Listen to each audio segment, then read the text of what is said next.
Pertanyaan mungkin di sekitar 10 menit kita bertanya jawab. Insya Allah. Ada titipan dari pekerja Pertamina 2 pertanyaan. Satu pertama, cukup banyak pekerja yang hari ini ragu tentang berjamaah di masjid atau sendirian di masa COVID. Karena di masjid protokol kita secara nasional sama. BUMN ikut pemerintah berjarak 1 meter berselang. Kemudian kalau kita berjamaah katanya wajib rapat. Nah, bagus sholat sendiri, berkhawatir nanti rapat-rapat di masjid juga tak steril. Atau kita berjamaah, tapi sholatnya jarang-jarang. Yang pertama. Yang kedua, alkohol kan termasuk yang dilarang untuk digunakan dalam sholat.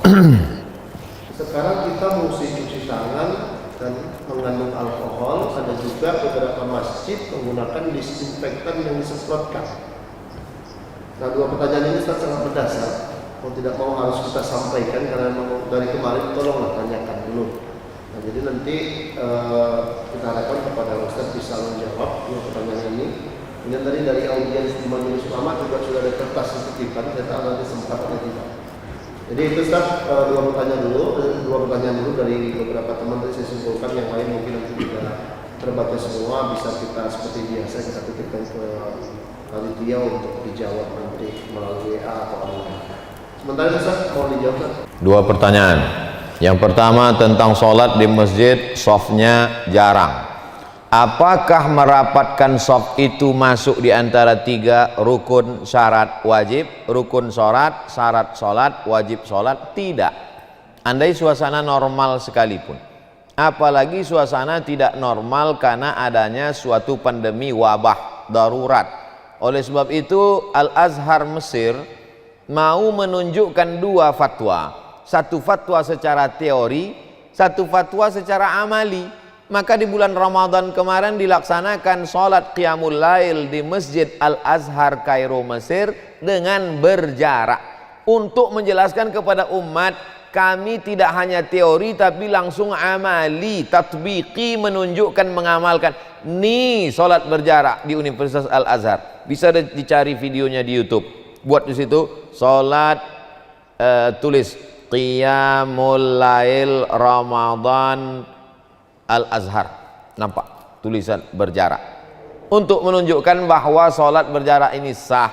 Di Masjidil Haram juga dilaksanakan secara berjarak. Cuman yang jadi masalah kadang jamaah ini begini, kalau AC-nya rusak dibawanya ke tukang AC, kalau mobilnya rusak dibawanya ke bengkel. Tapi kalau agama dia lebih suka berfatwa sendiri. Tak apa yang terjadi pada masyarakat ini, tak percaya dia sama ustadz. Tapi waktu dia naik pesawat percaya dia sama pilot. Belum ada penumpang itu diketuknya pintu pilot tanya mana kopling sama rem tangannya. Percaya dia sama pilot, tapi sama ulama sama ustaz tak percaya. Padahal kita ini disuruh ati Allah Ta'ala kepada Allah, wa ati'ur Rasul Ta'ala kepada Rasul, wa ulil amri. Ulil amri di situ ulama. Ulil amri, ulama. Tengok tafsir Ibnu Katsir. Imam Abul Fida Ismail Ibnu Katsir Al-Tafsir Al-Qur'anil Azim.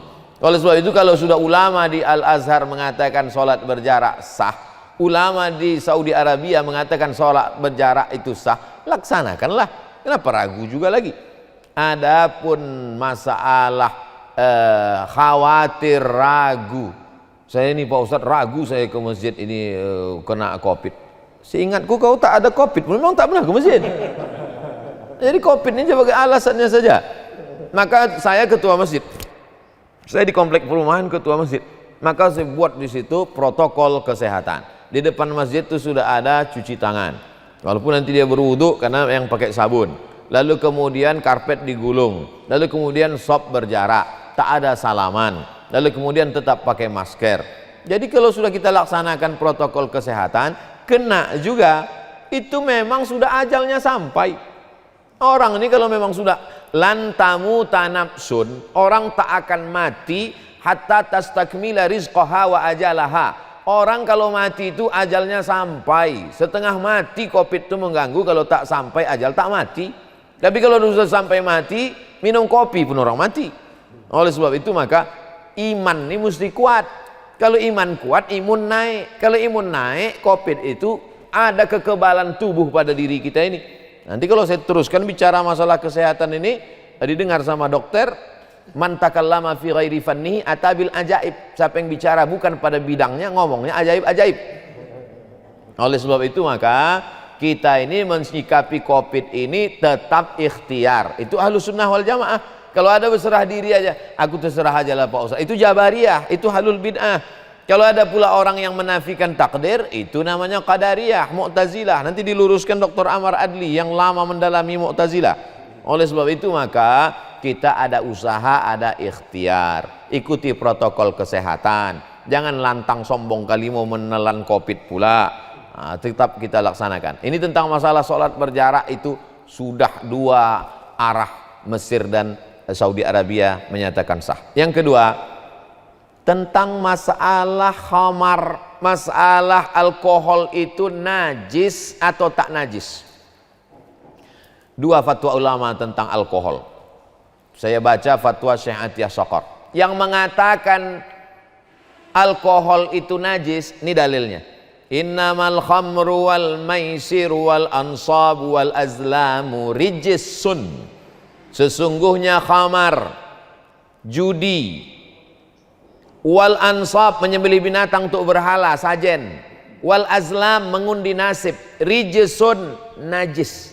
Itulah dalil ustadz-ustadz yang berceramah, jangan pakai parfum, pakai alkohol itu najis, jangan kalian pakai alkohol itu najis. Itu dalil dia, rijsun, karena khamar itu najis.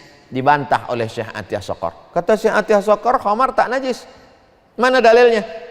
Innamal khamru, ayatnya sama tapi pemahamannya beda. Innamal khamru, sesungguhnya khamar, alkohol, wal maisir, judi, wal ansab menyembelih binatang untuk berhala, wal azlam mengundi nasib, rijsun najis. Bukan najis aini, bukan bendanya itu najis, tapi najis maknawi. Sama macam kita benci sama orang, najis aku nengok kau, berubah dia jadi babi rupanya. Kan tidak, maksudnya kita benci perbuatannya. Yang najis itu perbuatan kau minum khamar, itu najis. Berjudi, itu najis. Menyembelih binatang untuk berhala, itu yang najis. Bukan najis aini. Didukung oleh hadis Nabi, ketika turun ayat ini, mereka menumpahkan khamar ke jalan-jalan Madinah.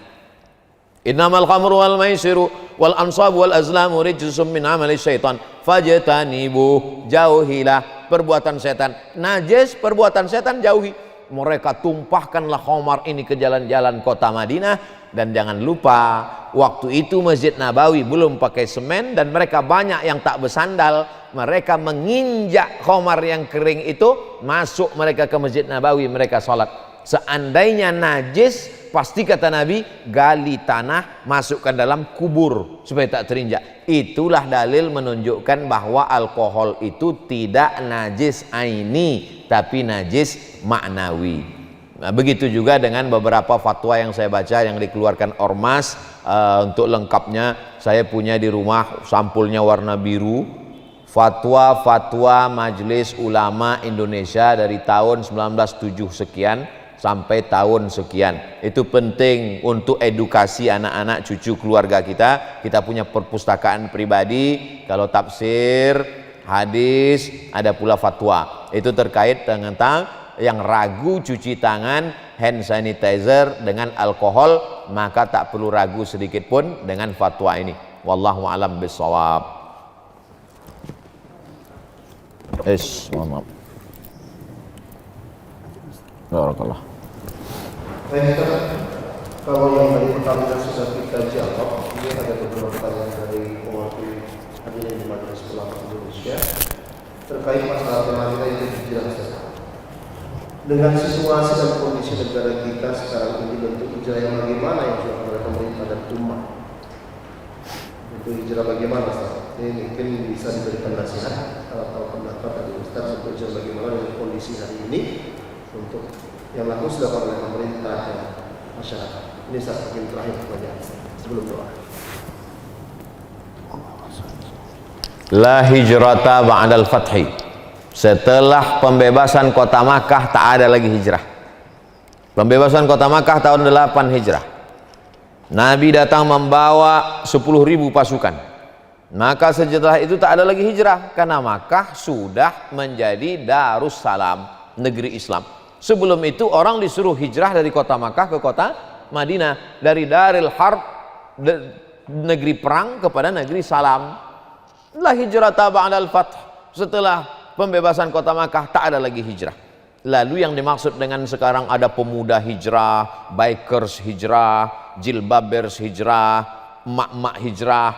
Apa sebetulnya yang dimaksud hijrah? Itu yang dimaksud Nabi, al-muhajir. Orang yang hijrah itu siapa ya Rasulullah? Man hajara manahallahu anhu, meninggalkan yang dilarang Allah. Maka sekarang lagi tren, kau sudah hijrah? Udah. Hijrah dari mana? Entah, aku tengok orang tuh hijrah, aku hijrah pula. Meninggalkan yang dilarang Allah. Jadi kalau selama ini orang Pertamina gajinya dipakai untuk dugem, untuk mabuk, untuk sosialita, untuk bangga tak tentu arah, rupanya sekarang dibimbing oleh Majelis Ulama Indonesia, dipakai untuk santunan, dipakai untuk tablik akbar, dipakai untuk peduli pada duafa, maka dia sudah hijrah secara ekonomi. Yang selama ini masih menyimpan duit di bank konvensional, dialihkannya ke bank syariah, maka sesungguhnya dia sudah hijrah. Anak-anak muda yang masih pacaran kemudian berhenti dia, maka hijrah. Gimana? Udah berhenti kau pacaran? Udah Pak Ustadz. Cemana sekarang? Pindah ke pacar baru. Nah, itu bukan hijrah. Oleh sebab itu maka hijrah. Nah, situasi negara kita sekarang ini bagaimana Pak Ustadz? Kira-kira 5 ini bisa tak kita laksanakan? Syahadat bisa, dijamin oleh Undang-Undang Dasar 1945 pasal 29 ayat 1 ayat 2. Melaksanakan sholat bebas, tak ada larangan untuk sholat. Melaksanakan puasa silakan. Melaksanakan zakat bahkan diatur.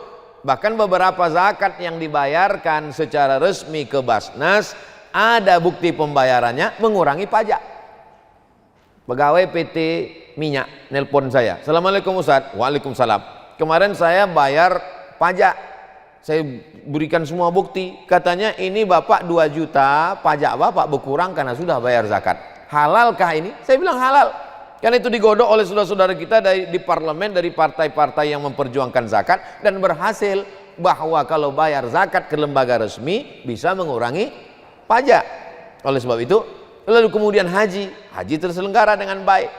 Lalu bahwa kemudian dia merasa ada yang tidak terlaksana, maka itu kita perbaiki bersama secara konstitusional. Jadi perjuangan seorang yang hijrah itu bukan inkonstitusional. Jadi kalau saya berceramah mengajak orang untuk memilih anggota legislatif, itu konstitusional. Kita tinggal di negara demokrasi, kita bukan monarki. Karena dengan memilih orang yang bisa menyalurkan aspirasi rakyat, nilai-nilai keislaman di parlemen, maka sesungguhnya itu demokrasi. Jadi banyak orang yang hidup di demokrasi tapi mentalnya monarki. Nah, ini yang berbahaya. Oleh sebab itu maka kita tinggal, apa kata Presiden Soekarno? Kita tidak negara Islam, kita negara kaum muslimin terbesar di dunia, tapi sistem yang kita pakai adalah sistem demokrasi. Dalam demokrasi suara yang paling banyak itulah yang menang. Lalu kemudian banyak orang milih saya, ya apa salahnya dia pilih saya? Lalu kemudian ini yang kita sampaikan, basis pendidikan kebaikan umat berdasarkan masjid. Kembali lagi kita hidupkan masjid, gerakan cinta ulama, gerakan menghidupkan syariat Islam, lalu kemudian tapi tetap dalam jalur konstitusional, bukan gerakan liar yang inkonstitusional. Demikian makna hijrah di negara yang berdemokrasi. Wallahu a'lam bishawab. Assalamualaikum warahmatullahi wabarakatuh.